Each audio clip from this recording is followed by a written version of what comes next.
Hills, small town America. Well, that is until something happened. On August 5th, 1989, when I was just 5 years old, Lieutenant Keith Despain was working the overnight shift at Fredericktown Police Department. Despain has lived nearly his entire life in Fredericktown. His father was in law enforcement.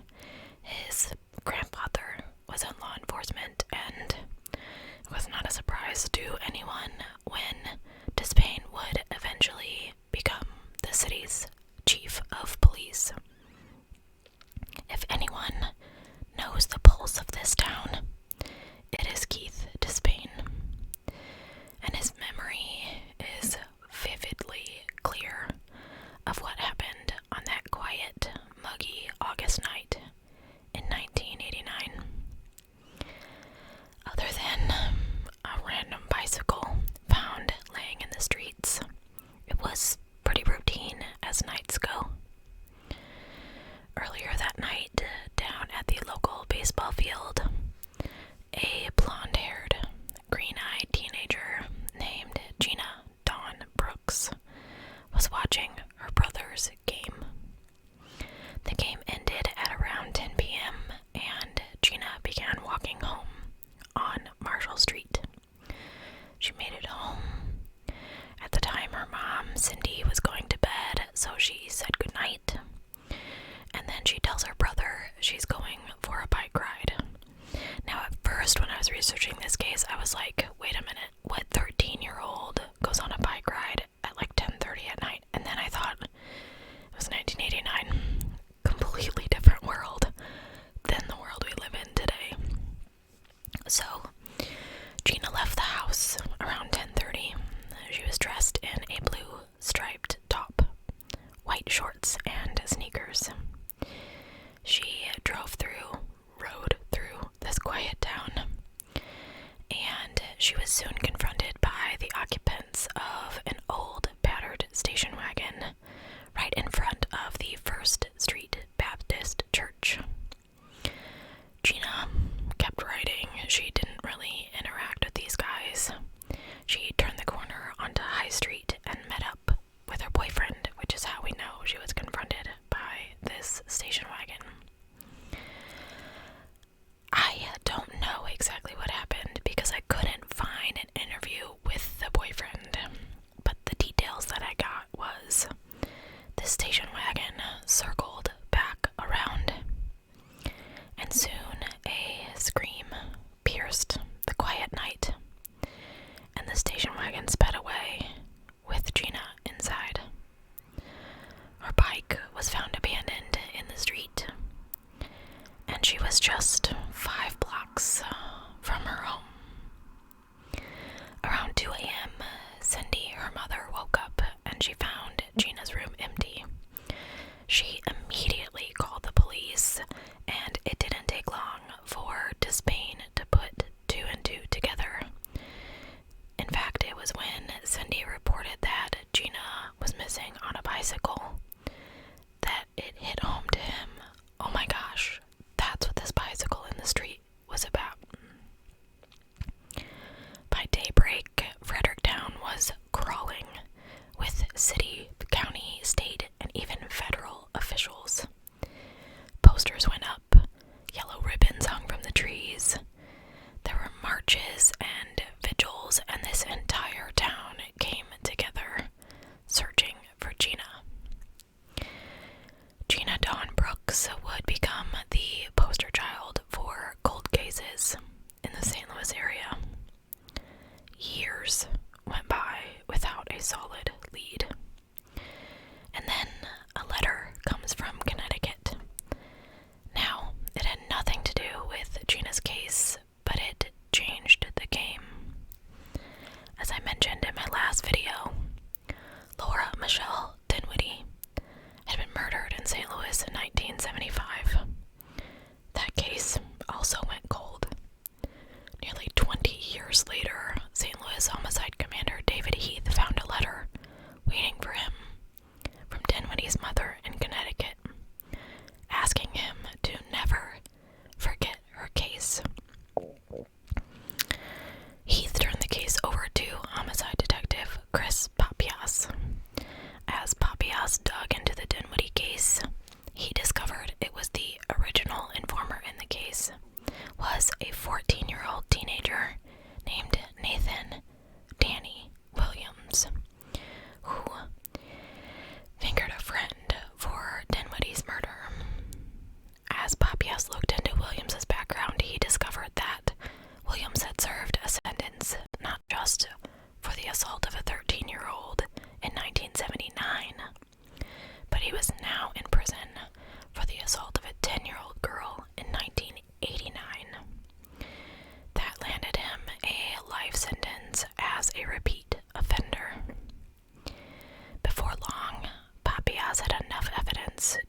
He was in there for drug charges, and he had no idea what Williams was in there for, but he was about to find out when Williams had a court appearance. He said, quote, "I seen the cameras looking out from the windows in the courthouse, and he's looking down at me and kind of waving with his hands down his back. And then I found out what his charge was, and it blew my mind." End quote. And then comes Gina. Despain, Papias, and FBI agent Bill Francis began the chase. That was like a really big car. Sorry, guys. And soon enough, the name Nathan Danny Williams popped up again. They discovered that Williams's brother had a close friend who lived very near Gina's home, and that Williams had frequented the area several times. A police source said that during the investigation, Williams eventually agreed to take a lie detector test about Gina, and he failed it. That 1989 case of assault that he was later convicted of happened 1 month after Gina's abduction. So the news is beginning to tighten around Nathan Danny Williams. So what happened to Gina, and what is the evidence connecting her to Danny? To understand that, I have to add a couple more people to this case. And their names are Bryant Squires and Timothy Bellew.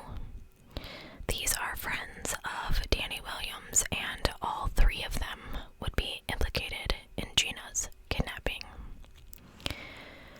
As the years went by and the case got colder, investigators tried to tie Danny Williams to this crime.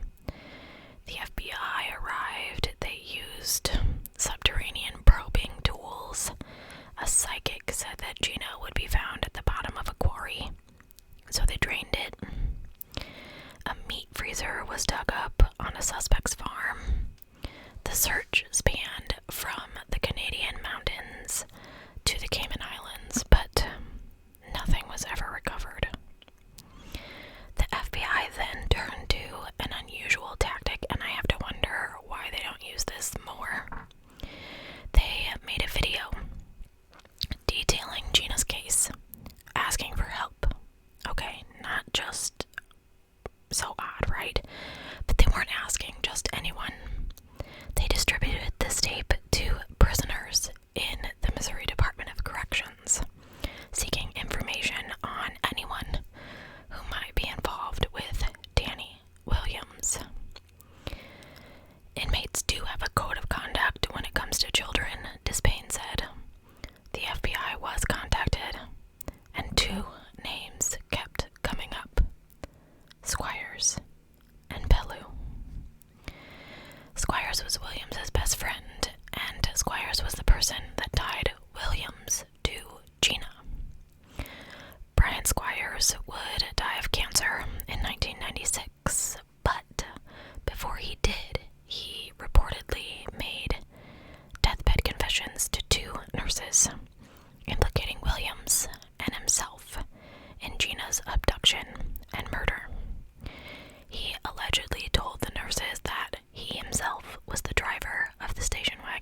a creep.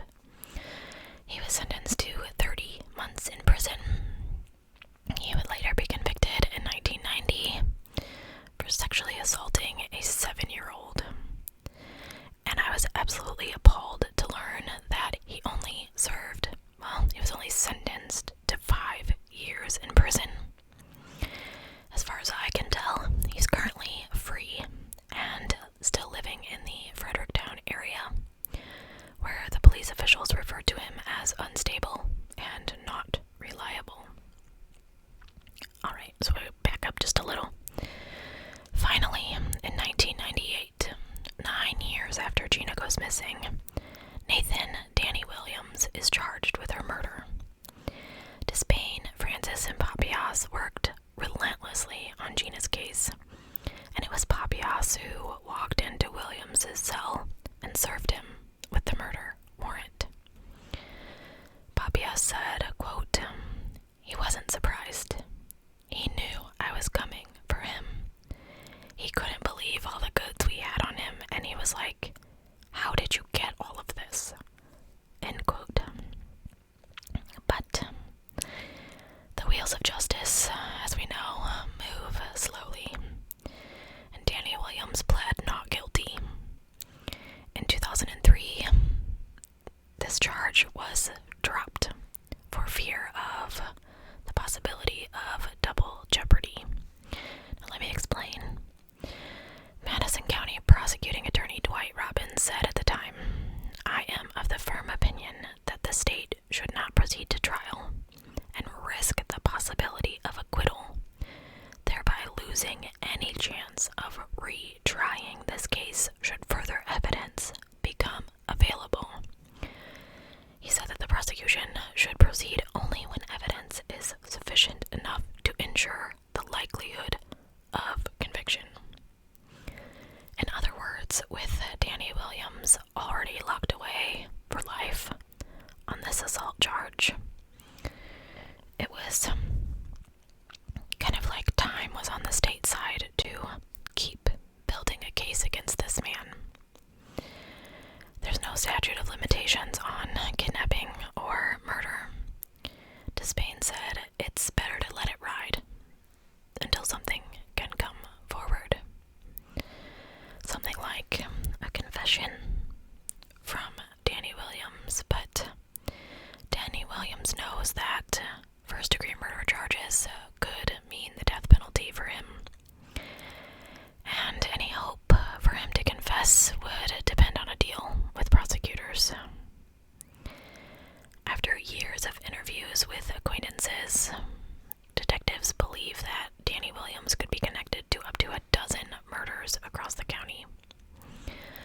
Today, he sits in a Jefferson City prison in Missouri, where he will not be eligible for parole until 2039.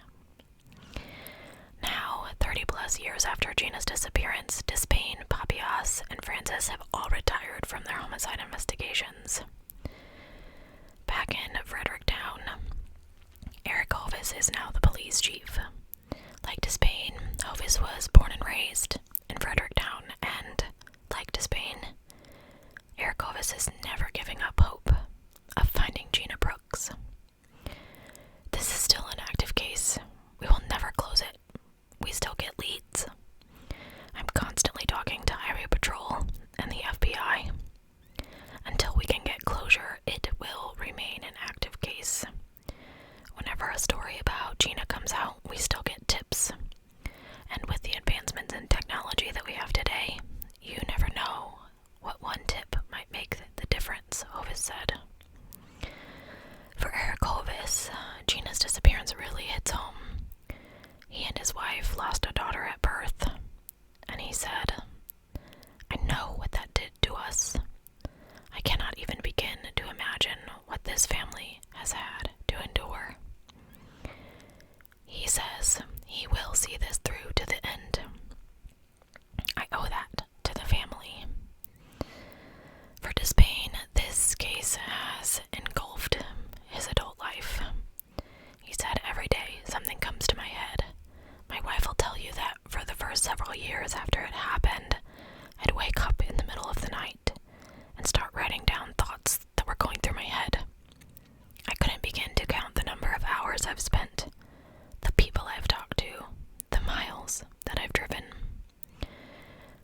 Gina Dawn Brooks. Please use tips.fbi.gov. Danny Williams' lawyer, a man named Joel Schwartz, said, and I couldn't believe this, I haven't heard from Mr. Williams in over 20 years. All I can tell you is that he denies having anything to do with this. So what do you say to a mother who has not only lost her child, but has had to endure this pain for 30 years? You say that you're sorry. You say that your heart breaks for her, and you pray that somehow, someday, she finds peace, and that you're amazed at how strong she is. Cindy says, I still have hope that someone might come forward with information. But as each year goes by, it just seems harder.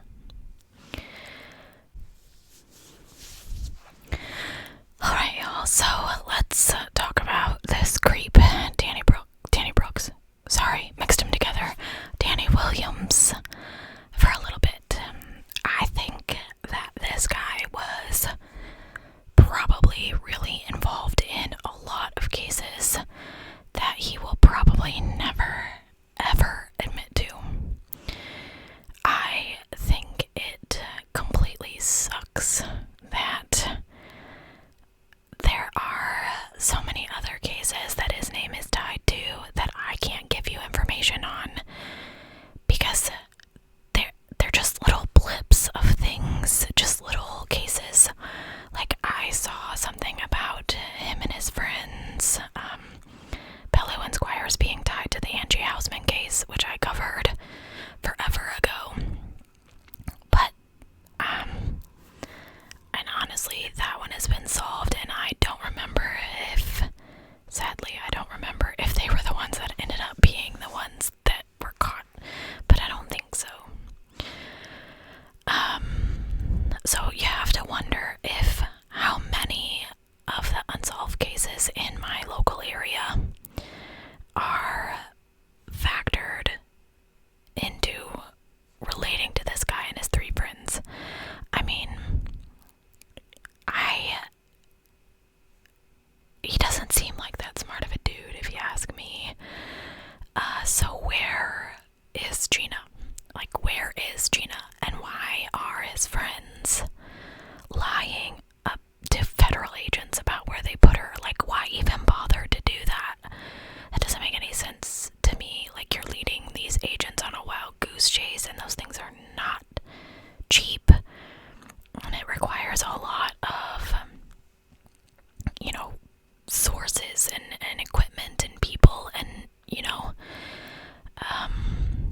so I understand why he was charged for lying to federal agents. Like, that's a big deal, but I don't get it. I don't understand why he would do that. It makes literally no sense to me. You obviously weren't covering your own hiney by leading them on a wild goose chase, and you weren't covering for your friend either. You were basically just getting yourself into more trouble. But,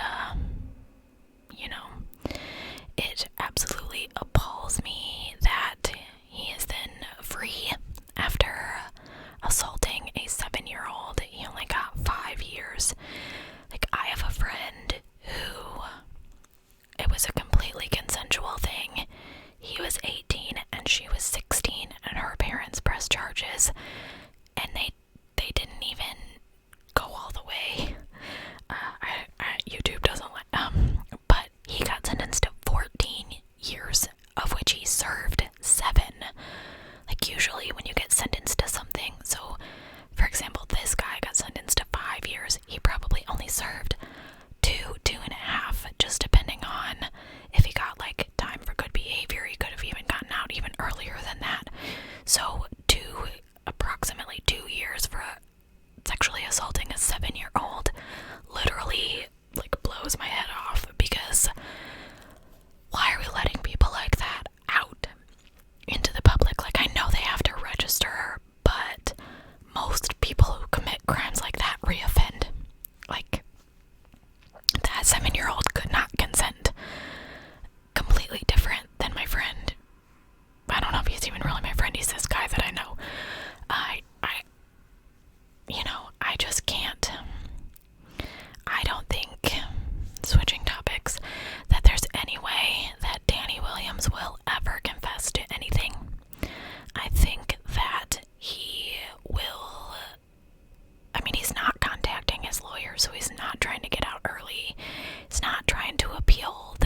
that he's already been convicted of. But just from my tiny bit of research on this man, I found 2 cases in which he has not been prosecuted for, that he could potentially be prosecuted for. So I don't think he's ever going to admit to anything, because he could still potentially get out. Now, that sucks. We'll never find the answers that we're looking for. There will still be many unsolved cases, some that I may have even reported here on my channel, that will just continue to remain unsolved, and that makes me so furious and sad at the same time. These unsolved cases break my heart.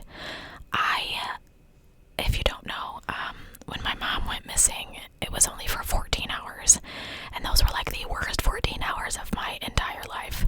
So I cannot imagine 30 years of missing your child. Like, how do you get up and go on every day not knowing where they are? I couldn't even, like, when it got dark, I was even more terrified, because I was like, she's out there in the dark and she's all alone, and what if she's hurt? And this is my mom, not my kid. So I can only imagine what you're thinking when you wake up at 2 a.m. and your 13-year-old is missing from her bed. I do think her mom was incredibly smart to immediately go to the police, instead of just like waiting to see, oh, well, maybe she's out with her friends and she'll come back, or we'll see if she's there in the morning or something, because by morning they had agents, they had even had federal agents there out looking for her. But it also goes to show you how quickly someone can just disappear. Because if they started working on it immediately at 2 a.m., between 10:30 and 2, and someone saw that station wagon approaching her, I'm pretty sure it was the boyfriend, so they kind of had something to look for. It's not like the bike was just found in the middle of the street and they didn't know anything. Obviously the boyfriend saw the 3 men in the car, but didn't recognize them. I don't know, it's just crazy to me to think about this kind of stuff happening. Like, we talk about it all the time. We talk about it all the time here on my channel. People going missing or being killed in these crazy manners, but you really almost think of it, and maybe it's just me, but you almost think of it like a movie. Like, you have to not believe it is real, otherwise you're scared for your life all the time. Like, I have moments of panic walking to my car after dark, after work, because of all the things that I've researched and read and experienced, So, it must be terrible to live like that and have to experience that, and just wonder, because your mind goes a million different directions. Wonder what happened to your baby. That's just terrible. Anyway, I'm kind of all over the place here, so I am going to wrap it up. I have a plan for next week's video. If you're still watching, you'll get a spoiler. I intend to read a book to you. A lot of people have been asking for that, and I think since Christmas is coming, we should read A Christmas Carol. I purposely found the illustrated version so we could kind of enjoy it together. I think it will be really fun. I think I'm gonna have Sean read it with me so we can just have a little change of pace. Anyway, I was going to talk to you about my new background and new setup, and then I realized that my camera is not working, so apologies for that. You'll get some nice picture that Sean comes up with for this video. I will see you guys very, very soon.